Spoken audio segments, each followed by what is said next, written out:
राष्ट्रीय पुस्तक न्यास भारत के द्वारा आयोजित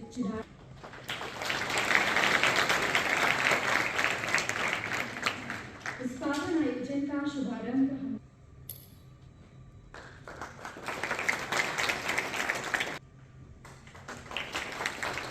आज श्रीनगर की इस धरती पर डल झील के किनारे रीडिंग मैराथन की फ्लैग ऑफ सेरेमनी के लिए आप सबके बीच उपस्थित होना मेरे लिए प्रसन्नता की बात है।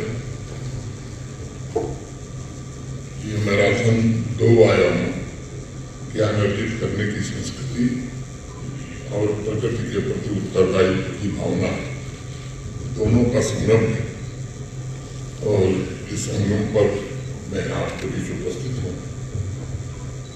मुझे बताया गया है कि अनेक विद्यार्थी रीडर्स रनर्स आज इसमें हिस्सा लेने वाले हैं जो आते समय मैंने जिन्हें बाहर देखा है। जम्मू कश्मीर के विभिन्न कॉलेजों से यूनिवर्सिटी से स्कूल से छात्र छात्राएं इस आयोजन की वास्तविक शक्ति हैं और उनमें ऊर्जा उत्साह संकल्प और संभावनाओं से भरे जम्मू कश्मीर तथा भारत का भविष्य भी दिखाई पड़ता है। श्री युवराज मलिक ने मुझे बताया था ये रीडिंग मैराथन शिक्षा सप्ताह के अंतर्गत मनाया जा रहा है जो नेशनल एजुकेशन पॉलिसी के 6 वर्षों की सफल यात्रा का भी एक उत्सव है। मुझे ध्यान है कि इस नीति की कल्पना की गई थी तब उसके केंद्र में एक दूरदर्शी विचार था। शिक्षा केवल पुस्तकों के पन्नों और परीक्षा के कक्षों तक सीमित नहीं रहनी चाहिए। शिक्षा का वास्तविक उद्देश्य जीवन के प्रत्येक क्षेत्र में दिखाई पड़ना चाहिए। वो खेल का मैदान वो वहां तक पहुंचे, समाज के बीच पहुंचे, जो प्रेरणादायी आयोजन है उनका हिस्सा बने, जीवन जीने की शैली का रूप ले सके। और आज ये रीडिंग मैराथन उसी सोच का एक उदाहरण है। ये हमें ये भी बताता है कि सीखना अकेले बैठकर किए जाने वाला कार्य नहीं है, बल्कि एक ऐसी सामूहिक यात्रा है जिसमें आपके मित्र, परिवार, पूरा समाज आपके साथ चलता है, सीखता है और आगे बढ़ता है। चिनार बुक फेस्टिवल के रीडिंग मैराथन का संदेश हरित भविष्य के लिए दौड़, इस आदर्श वाक्य को एक जीवन दृष्टि के रूप में देखना चाहिए। ये आदर्श वाक्य हमें याद दिलाता है जिस प्रकार अच्छे विचारों का निर्माण निरंतर अध्ययन से होता है, उसी प्रकार धरती का संरक्षण भी निरंतर प्रयासों से ही संभव हो पाता है।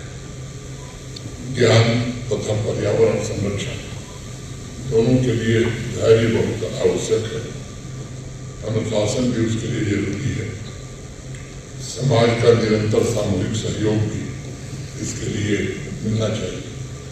यही निरंतरता की शक्ति है और यही इस मैराथन का वास्तविक संदेश भी है। से no to drugs, yes to books का भी व्यापक असर विद्यार्थियों पर और बच्चों पर पड़ने वाला है। ये आज के आयोजन को ध्यान से समझने की कोशिश करें तो हम पाएंगे कि ये 5 किलोमीटर की दौड़, पढ़ने की आदत, पर्यावरण संरक्षण, 3 अलग अलग विषयों को एक साथ जोड़ रहा है। पहली दृष्टि में ये तीनों बातें एक दूसरे से भिन्न मालूम होती हैं, लेकिन वास्तव में इनकी जड़ें कई पढ़ना हमारे विचारों को समृद्ध करता है, दौड़ना हमारे शरीर को सशक्त बनाता है और पर्यावरण के प्रति जागरूकता हमें संवेदनशील बनाती है। ये हमें सिखाते हैं कि आने वाली पीढ़ियों के लिए हम कैसी दुनिया छोड़कर जाना चाहते हैं। युवा समाज जो पढ़ता है, स्वस्थ रहता है, नशे से दूर रहता है और प्रकृति के प्रति सजग रहता है, वही भविष्य की चुनौतियों का सफलतापूर्वक सामना कर सकता है। एक और महत्वपूर्ण बात आपसे मैं साझा करना चाहता हूँ। नेशनल बुक ट्रस्ट इस मैराथन का आयोजन मुझे लगता है कि इसलिए किया है वो आपके भीतर ज्ञान और कर्म जैसे विचारों का बीजारोपण करना चाहता हूँ। तो मैं मानता हूँ कि केवल किताब पढ़ लेना ये पर्याप्त नहीं है, बल्कि जो हमने पढ़ा है उसे जीवन में सही रूप में उतारना यही वास्तविक शिक्षा है। क्लाइमेट चेंज पर किसी पुस्तक को पढ़ लेना ये बड़ा आसान है, लेकिन उन शब्दों को पढ़ करके ये निर्णय करना कि नहीं मैं पर्यावरण के लिए कुछ करूँगा, मैं स्वयं को 5 किलोमीटर दौड़ने के लिए तैयार रखूँगा, समाज में प्रकृति के संरक्षण का संदेश फैलाऊंगा और अपने जीवन में बदलाव लाऊंगा, किताब पढ़ूंगा और पुस्तकों पढ़ूंगा। जीवन में वास्तविक परिवर्तन ही है। आज आप सभी ने परिवर्तन का मार्ग चुना है और मुझे लगता है कि यही शायद जिनकी सबसे बड़ी सफलता का पैमाना है। 3 आग्रह मैं करना चाहूँगा। पहला, पढ़ने को अपने जीवन का नियमित हिस्सा बनाने की जरूरत है। दूसरा, पर्यावरण संरक्षण को अपने दैनिक जीवन की आदत भी बनाना चाहिए। तीसरा, आज की यह दौड़ केवल 5 किलोमीटर तक सीमित न रहे, समाज के लिए कुछ अच्छा करने की यह भावना आपके पूरे जीवन में बनी रहे। जहाँ भी अवसर मिले सकारात्मक परिवर्तन का हिस्सा बनिए, दूसरों को भी इसके लिए प्रेरित करिए। हम सब जानते हैं कि कल कारगिल विजय दिवस भी है, जो प्रत्येक वर्ष कारगिल युद्ध के नायकों के सम्मान 26 जुलाई को मनाया जाता है। ये आप सभी नौजवानों के लिए प्रेरणा का एक बहुत बड़ा स्रोत है। कारगिल युद्ध में देश की रक्षा करने वाले अधिकांश सैनिक और युवा अधिकारी भी 20 से 25 वर्ष की आयु के ही थे। चाहे वो कैप्टन विक्रम बत्रा हो, मनोज पांडे हो, कैप्टन अनुज नायर, ऐसे महान नायकों की गाथाएं हमारे नौजवानों को एहसास कराती है कि अगर दिशा सही हो, जज्बा हो, तो नौजवान ही इतिहास रचते। मैं चाहूँगा कि रीडिंग मैराथन नेशन फर्स्ट, राष्ट्र प्रथम की सोच, नेवर गिव अप का एटीट्यूड और डिसिप्लिन तथा लीडरशिप की भावना का संचार आपके बीच करे। जम्मू कश्मीर के हर एक युवा के मन में देश सेवा का दीपक जलाए, यही मैं कहना चाहूँगा। और हम तो बार बार ये दोहराते रहे कि यूनान में रोमा सब मिट गए जहाँ से, जब तक मगर है बाकी न पहुँचा हमारा। उस बात है कि हस्ती मिटती नहीं हमारी, सदियों रहा है दुश्मन, दौरे जमा हमारा।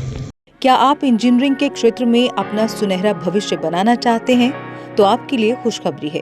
जम्मू कश्मीर में तकनीकी शिक्षा का एक भरोसेमंद नाम बन चुका Yogananda college of engineering and technology Jammu लेकर आया है आपके सपनों को नई उड़ान देने का सुनहरा अवसर। YCT में बीटेक रेगुलर और लेटरल एंट्री के लिए एडमिशन शुरू हो चुके हैं।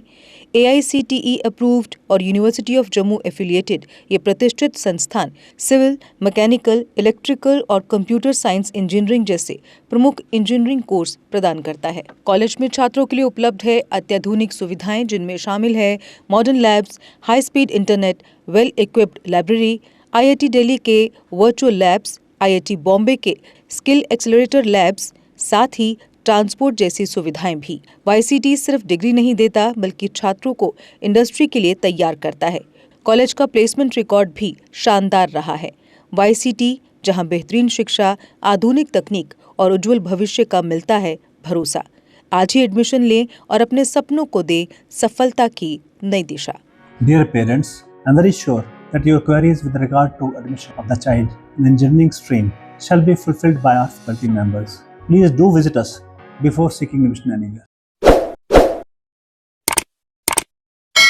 जम्मू कश्मीर की खबरों के लिए जुड़े रहिए GK अपडेट के साथ।